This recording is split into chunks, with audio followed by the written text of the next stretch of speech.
आता आपण या फर्स्ट टॉपिकच्या शेवटच्या कंटेंटला आहोत. या ठिकाणी आपल्याला 2 पॉईंट महत्त्वाचे शिकायचे आहेत. एक म्हणजे कॉस्ट युनिट आणि दुसरा म्हणजे कॉस्ट सेंटर. लक्षात घ्या. आता कॉस्ट युनिट म्हणजे काय आणि कॉस्ट सेंटर म्हणजे काय. कॉस्ट युनिट म्हणजे एक घटक, युनिट म्हणजे मेजरमेंट. लक्षात घ्या. तर हे कॉस्ट युनिट आपण 2 पद्धतीने मोजतो. साधारणपणे आपण प्रोडक्ट वस्तूच्यासाठी आणि सर्व्हिसेससाठी. युनिट लक्षात घ्या, युनिट म्हणजे काय. तर आता युनिट म्हणजे ज्याच्यामध्ये आपण त्याचं मेजरमेंट करतो, क्वांटिटी काउंट करतो, ते झालं त्याचं युनिट. मग आता प्रोडक्टसाठी काय दिलेलं बघा, आपण ज्या वस्तू आहेत त्या कशा मोजतो. एक म्हणजे कसं मोजतो, टन्स ऑफ सिमेंट. सिमेंट मोजताना टन्स मध्ये मोजतो. लिटर ऑफ लिक्विड, लिक्विड मोजताना आपण लिटर मध्ये मोजतो. बुक्स, नंबर ऑफ बुक्स मोजतो, 1 2 3 4 5 असं आपण बुक्स मोजतो, काउंट करतो. लक्षात घ्या. पेन्स असतील तर नंबर ऑफ पेन्स असतात, 1 2 3 4 100 500, किंवा मग आपण कसं मोजतो, डझन, 1 डझन 2 डझन 3 डझन 5, अशा पद्धतीने आपण काय करतो, मेजरमेंट करतो. याला म्हणायचं युनिट्स. आपण बॉक्सेस मोजतो, box, 1 box 2 box 3 box 5 box, किंवा एका बॉक्समध्ये 100 बॉटल्स असतील, किंवा एका कॅरेटमध्ये 100 वस्तू असतील तर 1 कॅरेट 2 कॅरेट 3 कॅरेट्स, आणि मग एका कॅरेटमध्ये 100 असेल, 3 कॅरेट्स असतील तर 300 क्वांटिटीज, असं आपण त्याचं मेजरमेंट करतो. पेअर्स असं एक त्याचं युनिट आहे, पेअर्स. आता पेअर्स म्हणजे जोडी, मग जोडी म्हणजे शूज, चप्पल. लक्षात घ्या. मग आपण ज्यावेळेस एखादा शूज खरेदी करतो किंवा चप्पल खरेदी करतो वगैरे, तरी आपण पेअर्स मध्ये खरेदी करतो, जोडी खरेदी करतो. लक्षात घ्या. लेफ्ट साईड, राईट साईड हा भाग, किंवा टेबल, 1 टेबल 2 टेबल्स, कार 1 2 3 4, अशा पद्धतीने हे झाले युनिट्स, मेजरमेंट थोडक्यात. आणि हे वस्तूच्या संदर्भात झाले, ज्या फिजिकली वस्तू आहेत त्यांच्या संदर्भात. सर्व्हिसेससाठी कसं असतं बघा, सर्व्हिसेस. मग सर्व्हिसेस म्हणजे आपल्याला जसं आता स्विमिंगची सर्व्हिस आहे, स्विमिंग सर्व्हिसेस आपल्याला प्रोव्हाइड केलं. तर स्विमिंग कसं असतं, आवर्स बेसिसवर असतं. लक्षात घ्या, किती तास. किंवा जसं आता साधारणपणे आपण सिनेमा हॉलमध्ये गेलो तर सिनेमा ही एंटरटेनमेंट सर्व्हिस आहे. लक्षात घ्या. मग सिनेमा हॉलमध्ये सीट्स असतात, नंबर ऑफ सीट्स. किंवा आपण एस टीने प्रवास करतो, रेल्वेने प्रवास करतो, विमानाने प्रवास करतो, तर तिथं कसं असतं, पर पॅसेंजर ही ट्रान्सपोर्ट सर्व्हिस असते. लक्षात घ्या. ही सुद्धा एक सर्व्हिस आहे, ट्रान्सपोर्ट सर्व्हिस आहे. आणि मग या ठिकाणी पर पॅसेंजर, पर किलोमीटर असं त्याचा हिशोब लावला जातो. हॉस्पिटलमध्ये असेल तर पर पेशंट, पर बेड असं काउंटिंग असतं, ती पण हॉस्पिटल सर्व्हिस असते. कन्सल्टिंग सर्व्हिसेस असेल तर किती तास तुम्हाला कन्सल्टिंग सर्व्हिसेस दिल्या त्याच्यावरती तुमचं ते काम दिसतं. जसं की आपण आता बऱ्याच वेळा एंटरटेनमेंट सर्व्हिसेस असतात. आता जसं की गणेश उत्सव झाला, तर यावर्षी आपण नाही, पण गेल्या वर्षी किंवा अगोदरच्या वर्षामध्ये आपण काय करत होतो की साधारणपणे मिरवणूक असेल तर झांज पथक, बँजो असेल किंवा ऑर्केस्ट्रा असेल वगैरे, यांना आपण काय करतो, आमंत्रण देतो किंवा ते ऑर्गनाईज करतो. मग त्यांची जी काही मानधनं आहेत किंवा त्यांना जी काही चार्जेस पे करतो, हे कसे असतात, आवर्स बेसिसवर. आम्ही 4 तास या पद्धतीने सर्व्हिस दिली तर तुम्ही 4 तासाचे एवढे पैसे वगैरे वगैरे. तर अशा पद्धतीचे युनिट्स हे मेजरमेंट्ससाठी असतात. याला काय म्हणायचं, कॉस्ट युनिट्स. संकल्पना समजली का. युनिट्स, कॉस्ट युनिट म्हणजे खर्चाचे युनिट, खर्च कसा एक्सप्रेस करायचा, लक्षात घ्या, त्याच्याप्रमाणे.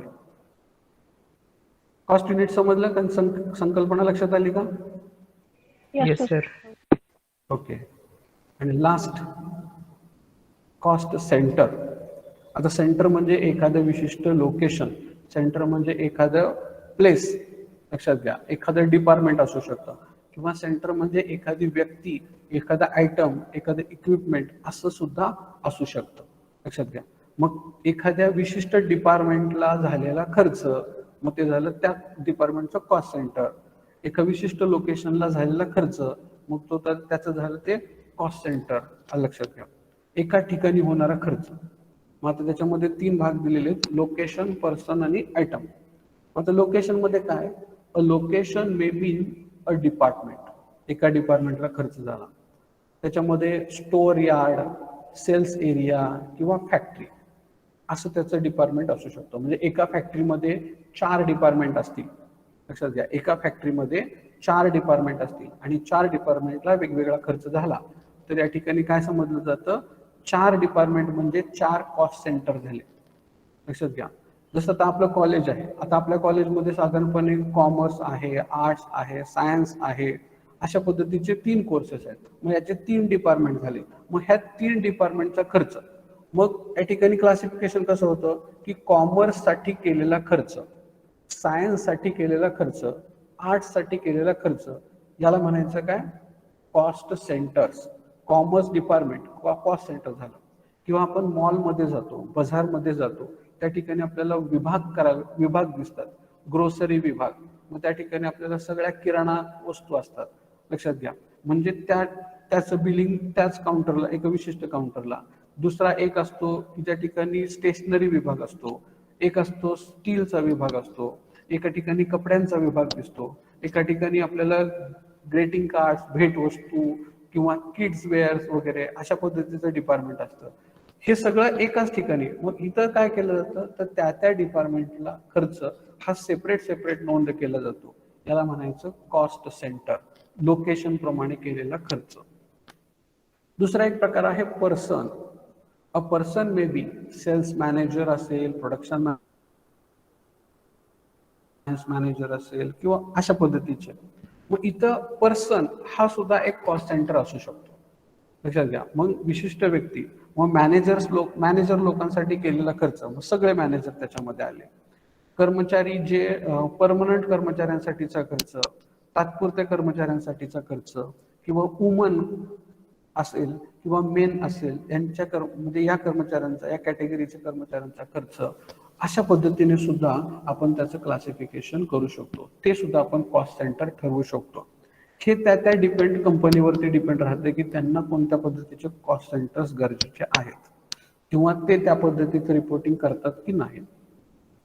तिसरा आहे अन आयटम ऑफ इक्विपमेंट. इक्विपमेंट नुसार सुद्धा तुम्ही काय करू शकता, खर्च डिफाईन करू शकता. जसं की मशिनरी, मग मशिनरीमध्ये सगळ्या प्रकारच्या मशिनरी, मग त्या मशिनरीचं डेप्रिसिएशन असेल, त्या मशीनचा रेग्युलर रिपेअर्स मेंटेनन्सचा खर्च असेल, तर त्या सगळं एकत्र रेकॉर्ड करायचं. लक्षात घ्या. किंवा व्हेकल हा एक सेक्शन असू शकतो. व्हेकल्स, मग त्याच्यामध्ये 2 व्हीलर असेल, 4 व्हीलर्स असतील किंवा मोठ्या डिलिव्हरी व्हॅनसारख्या व्हॅन असतील, मग त्याच्यासाठी येणारा खर्च, त्याच्या ड्रायव्हरचा खर्च, त्याच्या पेट्रोलचा खर्च, इतर काही त्याच्या संदर्भातले टोल असेल किंवा त्याचा इन्शुरन्स असेल, त्याचं रेंट असेल वगैरे वगैरे, हा सगळा खर्च त्या हेडिंग खाली जर होत असेल तर तो भाग वेगळा झाला. म्हणजे व्हेकल हे एक कॉस्ट सेंटर असू शकतं. मशीन हा एक कॉस्ट सेंटरचा भाग असू शकतो. किंवा काही वेळेस तुम्ही फिक्स्ड असेट असं एक कॉस्ट सेंटर निवडू शकता आणि फिक्स्ड असेटच्या अंतर्गत येणाऱ्या सगळ्या असेट्स आणि त्याच्या संदर्भात केले जाणारे खर्च हे त्या ठिकाणी आपण काय करू शकतो, निवडू शकतो. तर याला काय म्हणायचंय, कॉस्ट सेंटर. हे व्हेरिएशन येऊ शकतं. प्रत्येक कंपनीमध्ये सेम कॉस्ट सेंटर्स नसतात. त्यांना जे सोयीचे वाटतात त्या पद्धतीने ते कॉस्ट सेंटरला नावं देत असतात. आता हे का केलं जातं, ह्याचा उद्देश काय, कॉस्ट सेंटरचा उद्देश काय आहे, तर हा या ठिकाणी दिलेला आहे. The purpose of cost centre is to aid effective cost control. कशासाठी केलेलं आहे, कॉस्ट कंट्रोल करण्यासाठी. म्हणजे फायनान्शियल अकाउंटिंग मध्ये आपण हे करत नाही. त्यामुळे काय होतंय, आपल्याला कळत नाही की नफा कशामुळे झाला किंवा कुणामुळे झाला किंवा तोटा कुणामुळे झाला. पण कॉस्टिंग मध्ये हे मात्र केलं जातं, कॉस्ट सेंटर केले जातात. मग लक्षात येतं की कोणत्या आयटमवरती आपला खर्च झाला, कोणत्या कॉस्ट सेंटरवरती जास्त खर्च झाला, कोणत्या कॉस्ट सेंटरवरती कमी खर्च झाला, खर्च कमी होण्याची कारणं काय, जास्त होण्याची कारणं काय, ती शोधता येतात. म्हणजे आपण काय करू शकतो, कॉस्ट कंट्रोल करू शकतो. म्हणून इथं काय केलं जातं, कॉस्ट जो काही खर्च आहे तो खर्च फक्त काय केला जातो, विभागून लिहिला जातो. ज्या डिपार्टमेंटचा त्या डिपार्टमेंटला रेकॉर्ड केला जातो. लक्षात. त्याच्यामुळे काय होतं, आपल्याला एक प्रॉपर कॉस्ट कंट्रोलिंग करायला मदत होते. त्याच्यामधून काय होतं, कॉस्ट पर युनिट वस्तूची जी की किंमत आहे ती डिटरमाइन करता येते. त्याच्यावरून आपण बजेट ठरवू शकतो. अशा पद्धतीचं प्लॅनिंग आपल्याला करणं गरजेचं राहतं आणि ते करता येतं. तर हा भाग आहे कॉस्ट युनिट आणि कॉस्ट सेंटरचा.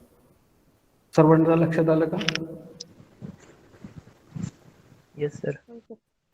कुणाला काही शंका याच्यामध्ये?